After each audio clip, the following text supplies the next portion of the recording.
Greetings, it is I, Countess Naravan Dracovin, Lord and Emperor of the Dracovin Empire, and welcome! It is time to continue our discussion on Advanced Dungeons & Dragons, AD&D, the second edition that was released on Dungeons & Dragons. We're continuing where we left off, talking about being a DM, a Dungeon Master. We were talking about some of the things linked to characters and players that are very important to talk about. Let's talk about combat. Combat and you as the DM.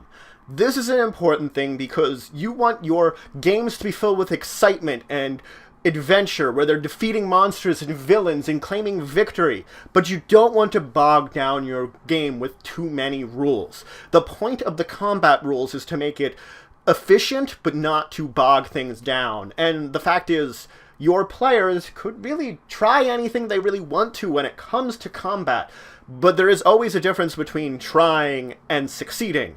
So you, in the end, are going to be the final judge about how people can go about things, especially in relation to the rules, without hitting the rules too much. You're also going to want to add some flair and description. You don't want your battles to just be like, I slashed, he slashes back, I maybe miss, he maybe misses. Add some flair when you're saying, like, I'm stabbing forward with this sword strike, and it managed to glance off the enemy's armor. Or, I stab forward, kind of stabbing him just a little bit into the shoulder, giving a glancing blow when I'm not getting a serious amount of damage in. Adding that flair adds, of course, the excitement and drama to the combat system that you don't need rules to take the place of. You need something to make it sound like the battle is going in a dramatic way. Now let's talk about some of the definitions that you're going to find within combat that are going to be important to talk about. Let's talk about AC. AC is your armor class, or how difficult it is someone to not only hit you, but to hit you and deal damage. A glancing blow could hit someone because of some kind of armor they have, and it could have considered just sort of knocking into them, but it's not dealing damage. It's you're penetrating their defenses in order to deal damage. You're penetrating their armor. AC is measured from a value between 10 and negative 10 on average. It goes lower and lower as the better the armor the person has. If you consider that someone wearing a lot of armor is going to have a much higher, or should I say lower AC in this case, then yes, they are. Things like dexterity and circumstances can also add to this. Dexterity, of course, will either add or subtract depending on how much you have. If you have a lot, you're going to add. If you have very little, you might get a penalty. That's going to affect your overall AC. On the other hand, there can be circumstances in the world itself that are altering it for whatever you're doing during a battle. You have to look at those when calculating the final AC, the final sort of defense you have against hits.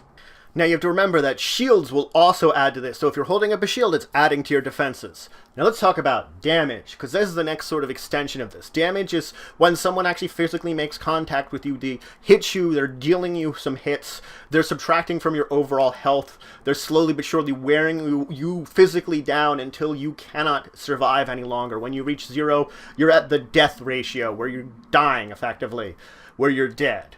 So that's why they keep beating you down, sort of subtracting from you your overall health. You know, you get small nicks and injuries, eventually getting a more grievous wound.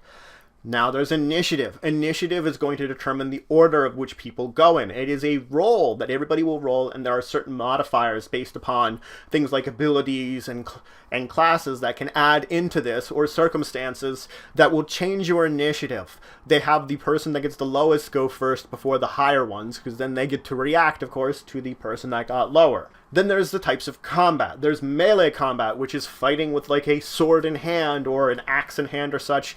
This relies on strength and sometimes dexterity to determine what you're doing. Certain circumstances might change the difference between which one you're going to be using, but generally speaking, you're trying to hit someone with the pointy end of something and trying to deal them damage. Missile combat would be both using like a bow or throwing something or a crossbow and trying to hit someone at a range.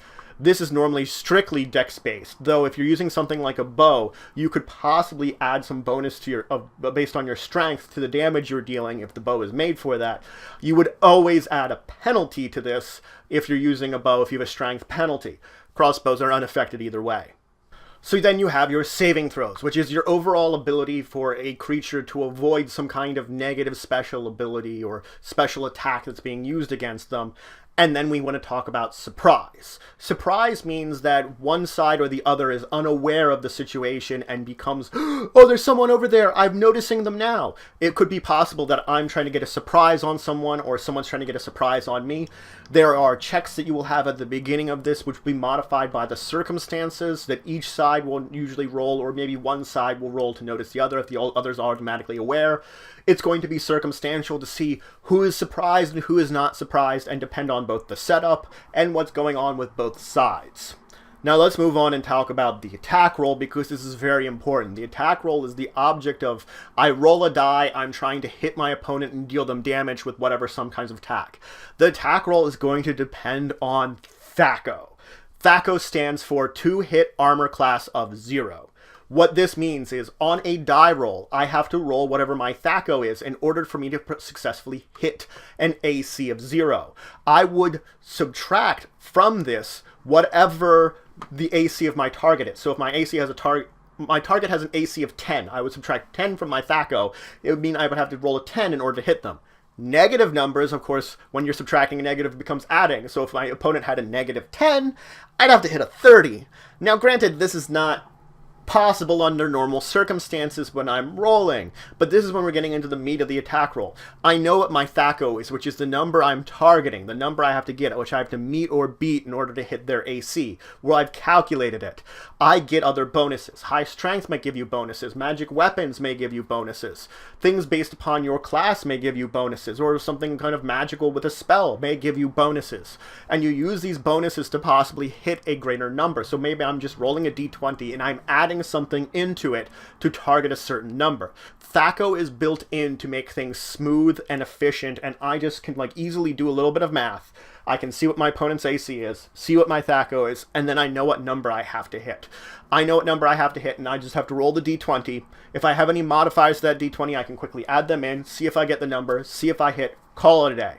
Now, just as I was talking about the bonuses, penalties could happen too. Your strength could apply a penalty. You could get a cursed item which applies a penalty to your attack. These are things that can modify it, and there are circumstantial times which can modify your attack roll too. There is a chart in the book that you can look at of different circumstances your DM can use to modify the situational combat. The thing is, depending on the situation too, the DM can modify the target number too. You may think you only have to roll a 14 in order to hit this AC. Let's say if their AC is 6. But circumstances could mean that it's more difficult to hit them, and they effectively are harder to hit. This is going to be what's kind of making the bread and butter, is the circumstances effectively that, if you're straight up 1 versus 1 staring each other down, there's not going to be much difference in the circumstances about what's going on. On the other hand, if there's things in the way, other creatures battling it out, things going on all around you, they could add these circumstances and change it. So they are there to alter things as it seems necessary to make it either harder or easier for you to hit someone, depending on what's going on. So that's it for today. I talked about some of the basics of combat. I talked about what it means to be in combat. I talked about a bunch of definitions that are going to revolve around combat that I sort of have mentioned before, but it's important to talk about them again when we're talking about combat. And I moved into the attacking, and I talked about THAC0, what it means that's an important part of your attack roll to try to hit someone, because that gives you your target number. In the next episode, I'm going to start breaking down what it means the combat round and sort of move deeper into the combat rules. So if you have any questions, comments, anything you want to say, anything you think I left out, please leave in the comments below. Please like, share, and subscribe. Show support for the channel, the Empire, and the work I do. If you want to show some extra support, please check out my Patreon, link in the description below. But regardless, until the next time, I bid you farewell.